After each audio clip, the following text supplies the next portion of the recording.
বাংলাদেশে ধার্মিক পুরুষদের ধার্মিক মেয়ে খোঁজার আসলে কোনো নৈতিক অধিকার নাই। আজকে প্রচন্ড মেজাজ খারাপ হয়েছে। রিক্সা দিয়ে ধানমন্ডি থেকে পান্থপথে আসতেছি, তখন দেখি একটা রিক্সার পিছনে লেখা বড় বড় করে, বিশাল জ্ঞান।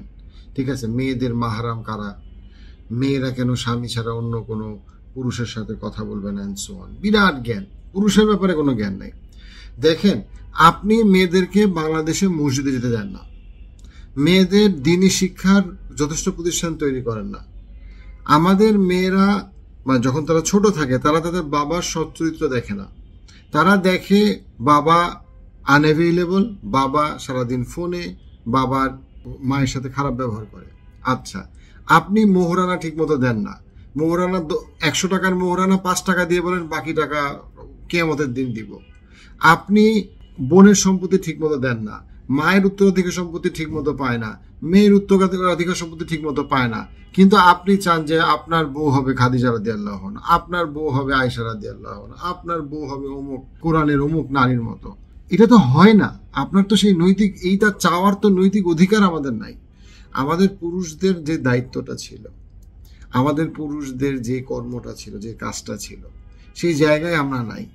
রিক্সার পিছনে পুরুষদের নারীদের ব্যাপারে আচরণ কেমন হওয়া উচিত, একটা নারী যদি শালীন পোশাক কোনো কারণে নাও পরে, তাকে যে গালাগালি দেওয়ার অধিকার একটা পুরুষকে দেওয়া হয় নাই, জাস্ট বিকজ মেয়েটা শালীন পোশাক পরতেছে না, যে আমি ইচ্ছা মতো গালাগালি করবো, তাকে পিটাবো, তাকে আমি খারাপ কথা বলবো, এটা যে আমাদের অধিকার না।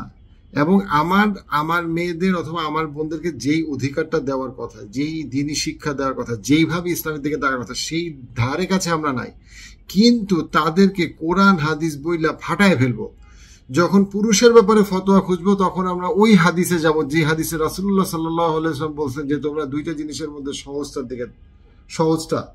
আর যখন আমরা রাসূলুল্লাহ সাল্লাল্লাহু আলাইহি ওয়াসাল্লাম যখন আমরা নারীদের ব্যাপারে যখন ফতোয়া খুঁজবো, তখন ওই হাদিসের দিকে আমরা তাকাবো যে হাদিসে রাসূলুল্লাহ সাল্লাল্লাহু আলাইহি ওয়াসাল্লাম ইন্ডিকেট করছেন যে তোমরা ডাউট থেকে দূরে থাকো। রাইট? অর্থাৎ মেয়েদের ক্ষেত্রে হচ্ছে ফতোয়াটা হইলো কঠিন ফতোয়া, পুরুষদের ক্ষেত্রে ফতোয়া হইলো সহজ ফতোয়া। মানে কেমনে সহজের রাস্তাটা, হ্যাঁ, কোন মাযহাবে সহজ জিনিস বলা হয়েছে। এইসব মুনাফিকে নিয়ে আল্লাহর সামনে দাঁড়াইলে প্রচুর পরিমাণে মাইর খেতে হবে কিয়ামতের দিনে। আল্লাহর কাছে কোনো কিছু লুকানো থাকে না। আল্লাহ কোরআনে বলছেন ওয়া হুসিলা মা ফিস সুদূর, মানে হচ্ছে কি আল্লাহ অন্তরের ভিতরের ইন্টেনশনটাকেও দেখবেন, আল্লাহ অন্তরের ভিতরকে খুলে খুলে দেখবেন। সুদূর মানে হচ্ছে কি অন্তর। হুসিলা বলতে বোঝানো হচ্ছে যেটা ভিতরে কি আছে, কি চিন্তা করে, কোন নিয়ত থেকে কে কাকে কি বলে। ইসলামকে ঢাল হিসেবে ব্যবহার করে মেয়েদেরকে মাইট দেওয়ার চেষ্টা করা কোনো তাকওয়ার পরিচয় না।